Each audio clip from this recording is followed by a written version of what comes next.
দীর্ঘ ১৭ বছরেরও বেশি সময় পর আগামী ২৫ ডিসেম্বর বৃহস্পতিবার সপরিবারে দেশে ফিরছেন বিএনপির ভারপ্রাপ্ত চেয়ারম্যান তারেক রহমান।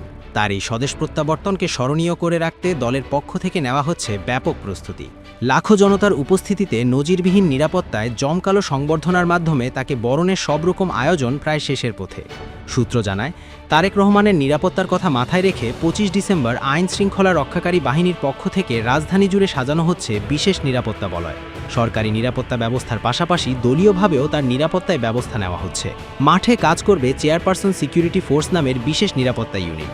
বিএনপির ভারপ্রাপ্ত চেয়ারম্যানের সার্বিক নিরাপত্তা নিশ্চিত করতে এরই মধ্যে ব্রিগেডিয়ার জেনারেল অবকাশী ডক্টর এ.কে.এম. শামসুল ইসলামকে প্রধান নিরাপত্তা কর্মকর্তার দায়িত্ব দেওয়া হয়েছে। তারেক রহমানকে বহনকারী বিমান বাংলাদেশ এয়ারলাইন্সের ফ্লাইটটি ২৫ ডিসেম্বর বেলা ১১:৫৫ ঢাকার হজরত শাহজালাল আন্তর্জাতিক বিমানবন্দরে অবতরণের কথা রয়েছে। জানা গেছে, ঢাকায় ফিরে রাজধানীর গুলশান অ্যাভিনিউ রোডের ১৯৬ নম্বর বাসায় উঠবেন তারেক রহমান। নিরাপত্তা সংশ্লিষ্ট সূত্র বলছে, তারেক রহমানকে বিমানবন্দর থেকে গুলশানের বাসভবনে পৌঁছে দিতে সিএসএফের পাশাপাশি পুলিশের বিশেষ এসকর্ট থাকবে। নিয়মিত পোশাকে ও সাদা পোশাকে গোটা এলাকা আইন শৃঙ্খলা রক্ষাকারী বাহিনীর নজরের মধ্যে থাকবে। বিমানবন্দর থেকে শুরু করে গুলশানের বাসভবন পর্যন্ত পুলিশের নিয়মিত তল্লাশি চৌকির পাশাপাশি অতিরিক্ত তল্লাশি চৌকি বসানো হচ্ছে অন্তত ২ দিন আগে থেকে। এরই মধ্যে রাজধানীর সব থানাগুলোকে ২৫ ডিসেম্বর ঘিরে সতর্ক থাকতে বলা হয়েছে।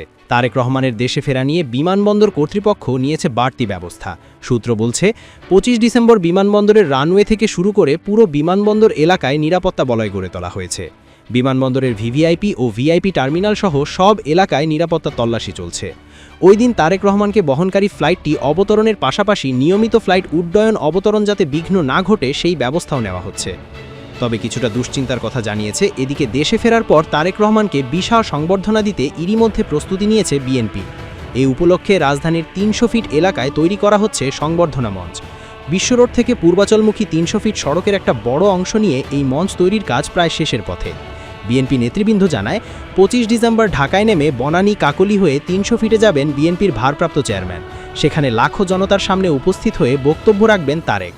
সব মিলিয়ে আগামী ২৫ ডিসেম্বর তারেক রহমানের স্বদেশ প্রত্যাবর্তন ঘিরে ব্যস্ত সময় পার করছে বিএনপি সহ সরকারের বিভিন্ন সংস্থা।